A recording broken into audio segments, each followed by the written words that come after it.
It was 50 years ago today that a plot was brewing against the former labor union boss. In America's working-class history, few names carry as much power and mystery as Jimmy Hoffa.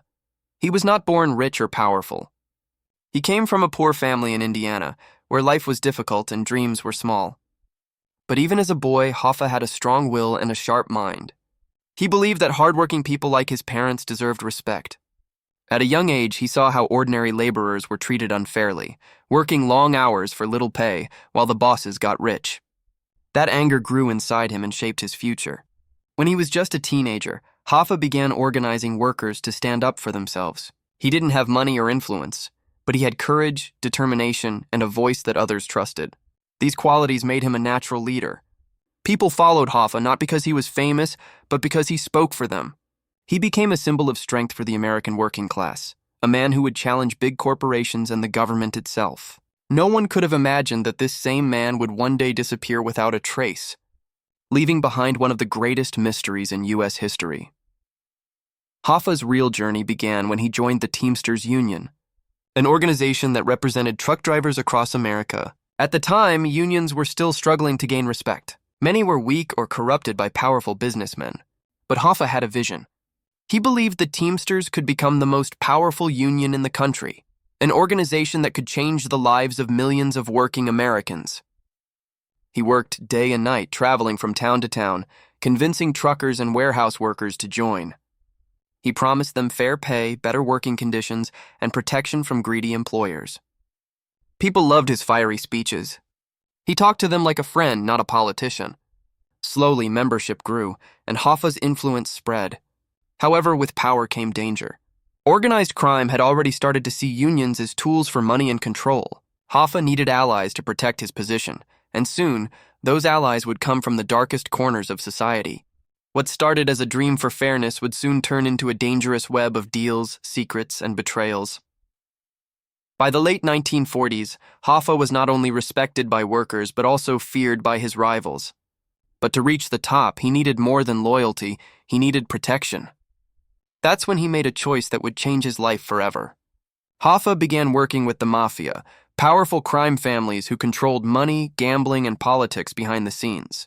These men saw Hoffa as useful. They could use his union connections to access huge pension funds and control transportation across the nation. In return, they offered Hoffa support, muscle, and silence. Together, they built an empire that mixed labor rights with crime and corruption. Millions of dollars flowed through the Teamsters pension fund, much of it secretly loaned to mob-controlled construction projects and casinos in Las Vegas. Hoffa justified it by saying he was helping the union grow. But deep down, he knew he was walking a dangerous line. The same men who helped him rise could easily destroy him. Yet Hoffa didn't back down. He believed he was untouchable, and for many years he was right. By the 1950s, Jimmy Hoffa's power had become too big to ignore. He was known across America as the King of the Teamsters. He controlled over 2 million members and could stop national transportation with a single strike. But his success caught the attention of the U.S. government. A Senate committee led by Robert F. Kennedy began investigating Hoffa for corruption, bribery, and ties to organized crime. Kennedy and Hoffa hated each other. Their battle became personal. In one famous hearing, Kennedy accused Hoffa of running the union like a criminal empire. Hoffa laughed it off, showing no fear, but behind the scenes, the pressure was growing. The FBI began collecting evidence against him, following his every move. Hoffa fought back fiercely, calling himself a victim of government bullying. He argued that he was fighting for the working man, not stealing from him. But as investigations deepened, witnesses began to talk, and soon, Hoffa found himself trapped in a web of his own making. He was charged with fraud, bribery, and jury tampering. In 1967, after years of legal battles, Hoffa was finally sent to prison. For the first time, the most powerful labor leader in America had lost his throne. Even behind bars, Hoffa's influence didn't disappear. He ran the union from prison walls, using secret messages to control decisions and punish enemies. But his empire was weakening. Other men, including those connected to the mob, started taking over the Teamsters' leadership. Hoffa felt betrayed and angry. After serving almost 5 years, he was released in 1971 thanks to a deal made with President Richard Nixon. But there was a catch. He was banned from participating in union activities for several years. For Hoffa, that was unacceptable. He believed the union was his life's work and that no one could replace him. Determined to take back control, he started meeting with old allies, making phone calls and planning his comeback. But those moves worried powerful people, the same mob figures who had once supported him. They feared Hoffa's return would expose their secrets and cost them millions. Hoffa didn't care. He was confident, maybe too confident, that no one would dare stop him. He was wrong. On July 30th, 1975, Jimmy Hoffa left his home in Detroit for a meeting that was supposed to change everything. He told his family he was meeting two men at the Machus Red Fox restaurant in Bloomfield Township. One was a powerful mob boss, and the other was a trusted union leader.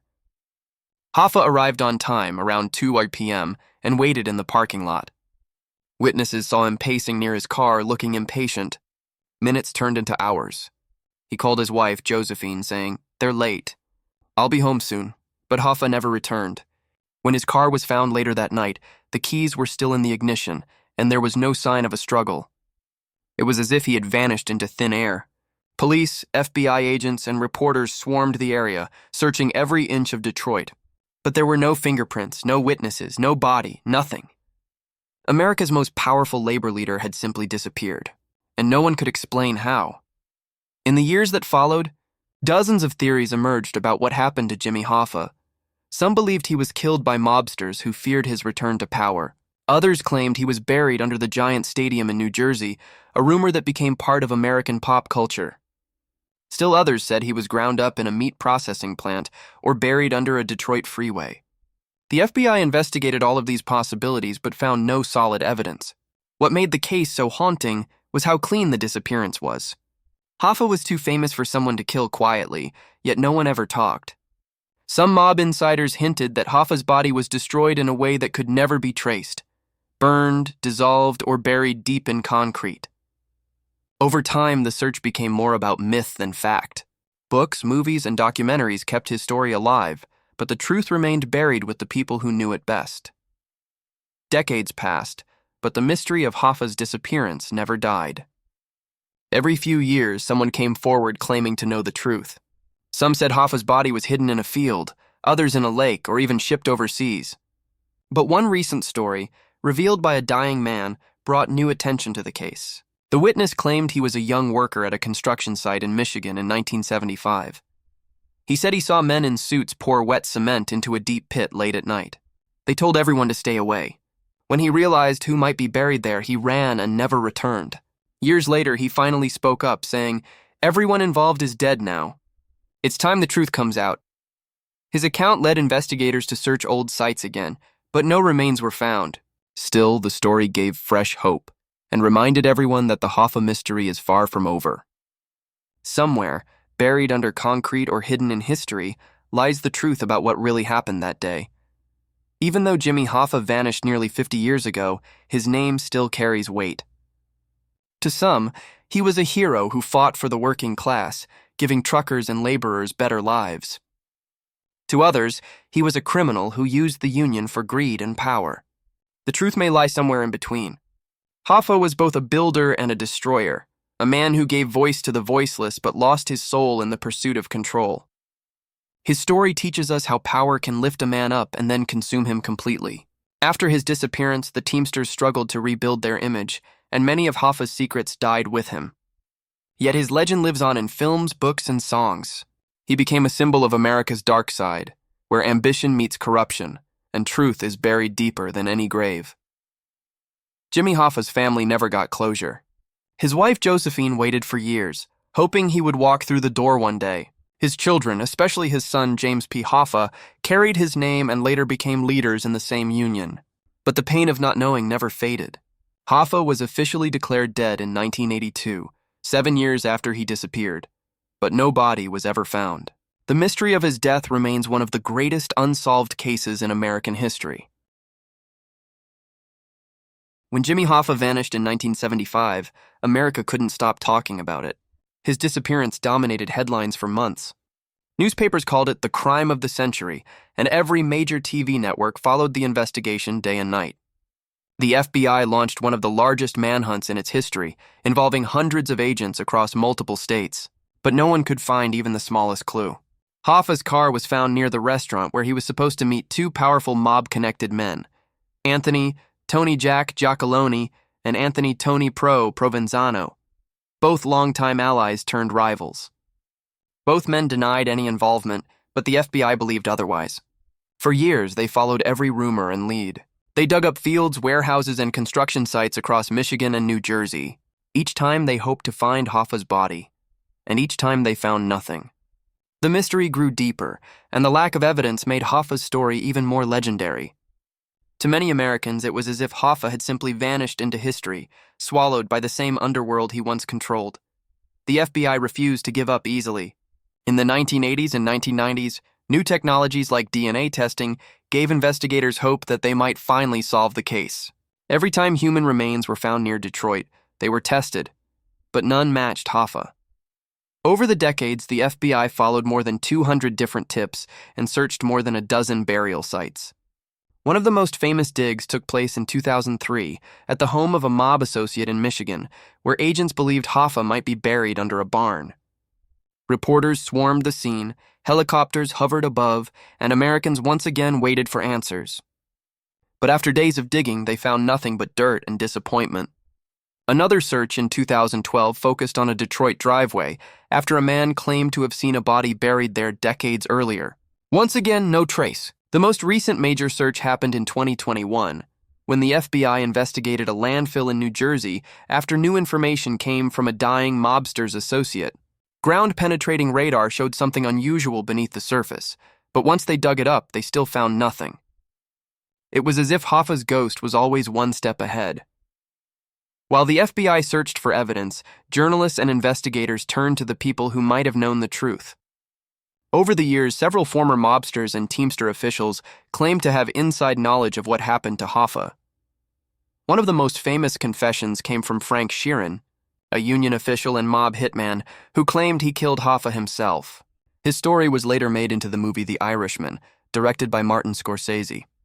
According to Sheeran, Hoffa was lured to a house in Detroit under the pretense of a meeting. Once inside, Sheeran shot him twice in the back of the head, and the body was cremated at a nearby facility. The FBI never confirmed this story, and many experts doubt its truth. Others, like mob associate Charles Brandt, claimed Hoffa was killed by mob boss Russell Bufalino's orders because Hoffa's attempts to regain control of the union threatened their financial interests. The Teamsters pension fund was a gold mine for the mob. Billions of dollars in cash used for casino deals and construction projects. Hoffa's return to power would have exposed decades of corruption. In their world, that meant only one thing: he had to disappear. After Hoffa's disappearance, the Teamsters union changed forever. His old allies tried to keep the organization together, but the shadow of corruption hung over it. Many of Hoffa's close friends were indicted or imprisoned. The government finally stepped in to clean up the union, launching a massive federal investigation into its finances and leadership. Over time, new leaders tried to distance themselves from Hoffa's legacy, promising transparency and reform. But Hoffa's influence never completely faded. His son, James P. Hoffa, eventually became the president of the Teamsters in 1999. Under his leadership, the union worked to rebuild its image and restore its credibility. For many members, the Hoffa name was still a symbol of strength, a reminder of a time when the Teamsters could shut down the nation with a single strike. Even though Jimmy Hoffa's disappearance left a scar, his dream of worker unity continued to live on through the organization he built. Yet the mystery of his fate still haunted every corner of it. For Jimmy Hoffa's family, the years after his disappearance were filled with endless pain and unanswered questions. His wife, Josephine,